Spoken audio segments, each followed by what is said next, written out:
Assalamualaikum warahmatullahi wabarakatuh. Halo semuanya, kami dari kelompok 1 ingin mempresentasikan dinamika perwujudan Pancasila sebagai dasar negara dan pandangan hidup bangsa.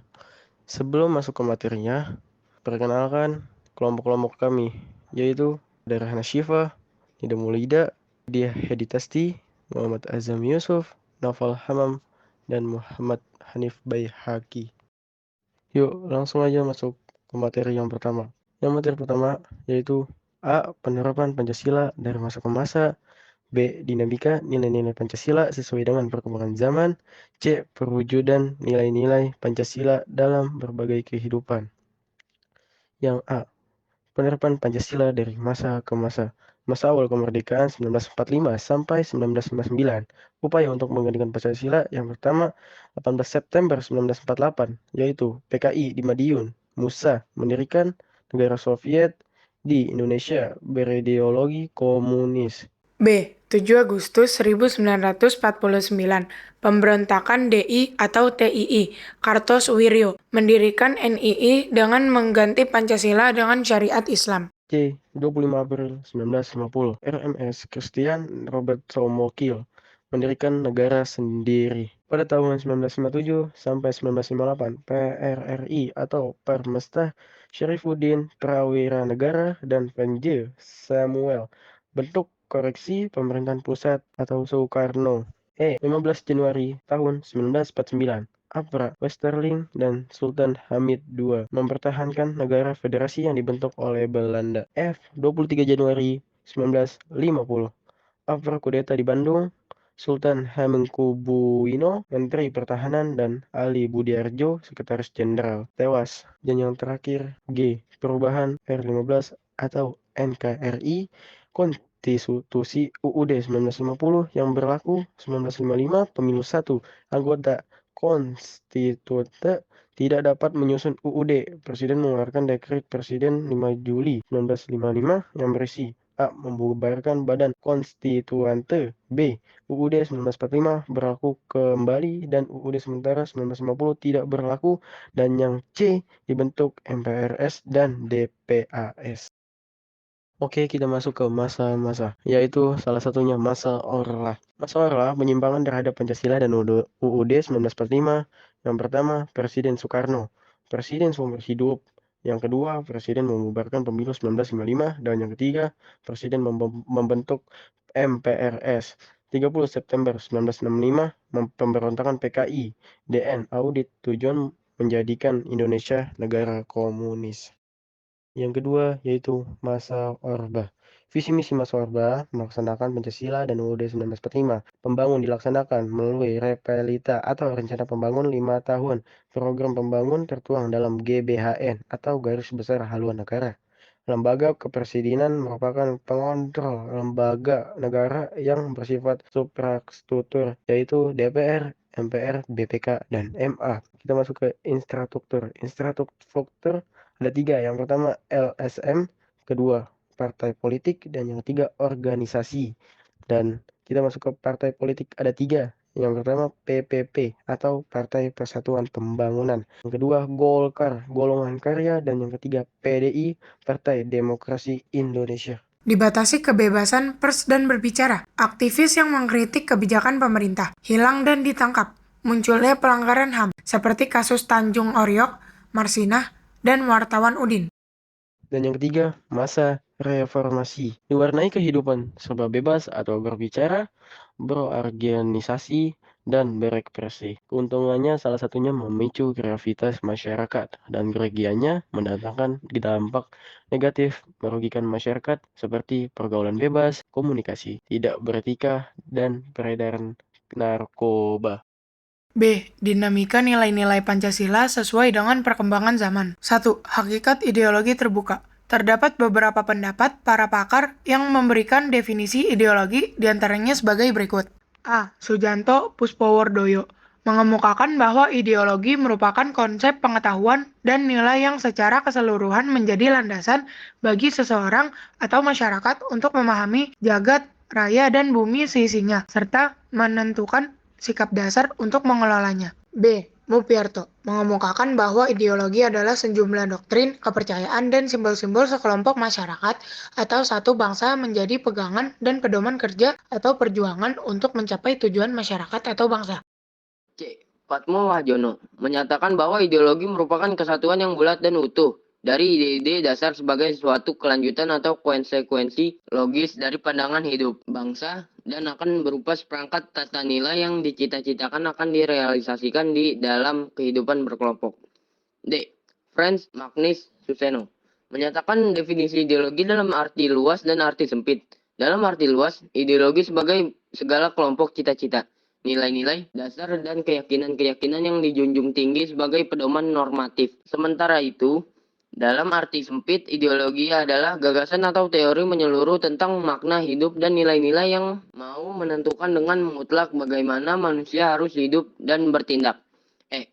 M. Sastra Prateja menyatakan bahwa ideologi adalah seperangkat gagasan atau pemikiran yang berorientasi pada tindakan yang diorganisasi menjadi suatu sistem yang teratur. Dengan demikian, ideologi memuat 3 unsur, yaitu adanya suatu penafsiran atau pemahaman, adanya seperangkat nilai atau preskripsi moral, serta adanya suatu orientasi pada tindakan. F. Ensiklopedia Populer Politik Pembangun Pancasila menyatakan bahwa ideologi merupakan cabang filsafat yang mendasari ilmu-ilmu seperti sosiologi, etika, dan politik. G. Kamus Besar Bahasa Indonesia atau KBBI, ideologi diartikan sebagai kumpulan konsep bersistem yang dijadikan asas pendapat yang memberikan arah dan tujuan untuk kelangsungan hidup, cara berpikir seseorang atau golongan. Sebagai ideologi negara, Pancasila merupakan gagasan-gagasan atau ide-ide yang dijadikan sebagai pedoman atau arah dalam mencapai cita-cita bangsa. Tiap bangsa memiliki ideologi yang berbeda sesuai dengan nilai-nilai yang ada dalam kehidupan bangsa. Maka dari itu, Pancasila sebagai ideologi negara merupakan ciri khas atau identitas bangsa Indonesia yang perlu dipertahankan dan terus dijadikan sebagai pedoman dalam menentukan arah dan tujuan yang diwujudkan dalam sikap dan perilaku bangsa Indonesia. Jika Pancasila tidak diwujudkan atau diamalkan dalam kehidupan sehari-hari oleh bangsa Indonesia, maka bangsa Indonesia akan kehilangan jati dirinya. 2. Kedudukan Pancasila sebagai ideologi terbuka.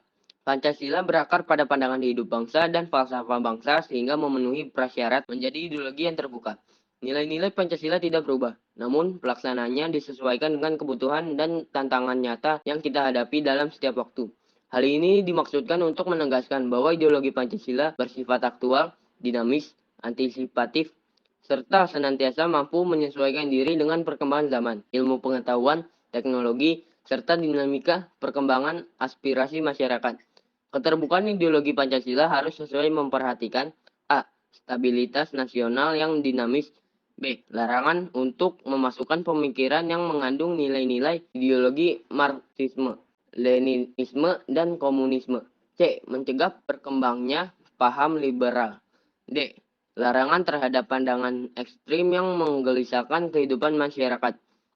Penciptaan norma yang harus melalui kesepakatan berdasarkan uraian di atas. Keterbukaan ideologi Pancasila mengandung nilai-nilai berikut. A. Nilai dasar, yaitu hakikat kelima sila Pancasila.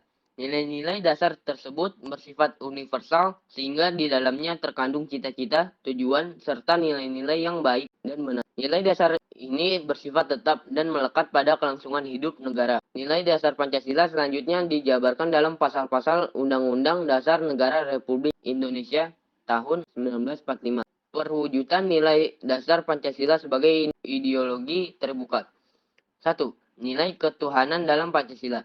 Sebagai ideologi terbuka merupakan bentuk hubungan warga negara Indonesia sebagai insan pribadi atau makhluk individu dengan Tuhan Yang Maha Esa, pencipta alam semesta. Bangsa Indonesia sebagai bangsa yang religius atau bangsa yang beragama memiliki keyakinan dan kepercayaan terhadap adanya Tuhan Yang Maha Esa. 2. Nilai kemanusiaan dalam Pancasila. diwujudkan dalam bentuk hubungan warga negara Indonesia dengan sesama manusia sebagai insan sosial. Manusia tidak dapat hidup sendiri, senantiasa hidup saling membutuhkan. Oleh karena itu, harus dijalin sikap kekeluargaan dan tolong-menolong antar sesama manusia, tanpa membeda-bedakan suku, bangsa, agama, ras, antar golongan, maupun antar bangsa. 3. Nilai persatuan dalam Pancasila diwujudkan dalam bentuk hubungan warga negara Indonesia dengan bangsa dan negaranya sebagai insan politik. Setiap warga negara terikat oleh peraturan perundang-undangan yang berlaku di negara tersebut. 4. Nilai kerakyatan dalam Pancasila diwujudkan dalam bentuk hubungan warga negara Indonesia dengan kekuasaan dan pemerintahan sebagai pemegang kedaulatan rakyat. Setiap warga negara memiliki hak dan kewajiban untuk ikut serta dalam pemerintahan. 5. Nilai keadilan dalam Pancasila diwujudkan dalam hubungan warga negara Indonesia dengan kesejahteraan serta keadilan dalam kehidupan bermasyarakat, berbangsa, dan bernegara. Setiap warga negara dituntut untuk meningkatkan taraf hidupnya yang lebih baik dengan berusaha dan bekerja keras, menerapkan pola hidup sederhana, berlaku adil, serta menghargai karya orang lain. B. Nilai instrumental. Ini sebagai penjabaran dari nilai-nilai dasar ideologi Pancasila berupa peraturan perundangan dan lembaga pelaksanaannya. Misalnya Undang-Undang Dasar, Ketetapan Majelis Permusyawaratan Rakyat, Undang-Undang, serta peraturan perundang-undangan lainnya. Dapat disesuaikan dengan perkembangan zaman dan aspirasinya masyarakat berdasarkan nilai-nilai Pancasila. C. Nilai praksis merupakan realisasi dari nilai-nilai instrumental berupa suatu pengalaman nyata dalam kehidupan sehari-hari dalam bermasyarakat, berbangsa, dan bernegara. Dalam realisasi praksis inilah penjabaran nilai-nilai Pancasila senantiasa berkembang dan selalu dapat dilakukan perubahan dan perbaikan atau reformasi sesuai dengan perkembangan zaman dan aspirasi masyarakat, sehingga Pancasila merupakan ideologi terbuka. Suatu ideologi selain memiliki aspek-aspek yang bersifat ideal berupa cita-cita, pemikiran-pemikiran, serta nilai-nilai yang dianggap baik, juga harus memiliki norma yang jelas. Hal ini dikarenakan suatu ideologi harus mampu direalisasikan dalam kehidupan nyata. Oleh karena itu, Pancasila sebagai ideologi terbuka secara struktural memiliki 3 dimensi. Adapun ketiga dimensi Pancasila tersebut, A. Dimensi idealisme. Dimensi ini menekankan bahwa nilai-nilai dasar yang terkandung dalam Pancasila yang bersifat sistematis, rasional, dan menyeluruh itu pada hakikatnya bersumber pada filsafat Pancasila. Hal tersebut karena setiap ideologi bersumber pada suatu nilai-nilai filosofi atau sistem filsafat. Dimensi idealisme yang terkandung dalam Pancasila mampu memberikan harapan, optimisme, serta memberikan motivasi pendukungnya untuk berupaya mewujudkan cita-citanya. Ideologi mengandung cita-cita yang ingin dicapai dalam berbagai bidang kehidupan bermasyarakat, berbangsa, dan bernegara, sehingga masyarakat atau bangsa dapat mengetahui ke arah mana mereka ingin membangun kehidupan bersama. B. Dimensi normatif. Dimensi ini mengandung pengertian bahwa nilai-nilai yang terkandung dalam Pancasila perlu dijabarkan dalam suatu sistem norma. Artinya, Pancasila terkandung dalam pembukaan UUD Negara Republik Indonesia tahun 1945 yang merupakan tertib hukum tertinggi dalam Negara Republik Indonesia, serta merupakan stats fundamental norm atau pokok kaidah negara yang fundamental. Dengan kata lain, agar Pancasila mampu dijabarkan ke dalam langkah-langkah yang bersifat operasional, maka perlu memiliki norma atau aturan hukum yang jelas. C. Dimensi realitas. Dimensi ini mengandung makna bahwa suatu ideologi harus mampu mencerminkan realitas kehidupan yang berkembang dalam masyarakat. Pancasila memiliki keluasan yang memungkinkan adanya pengembangan pemikiran-pemikiran baru yang relevan tentang dirinya tanpa menghilangkan atau mengingkari hakikat yang terkandung dalam nilai-nilai dasarnya.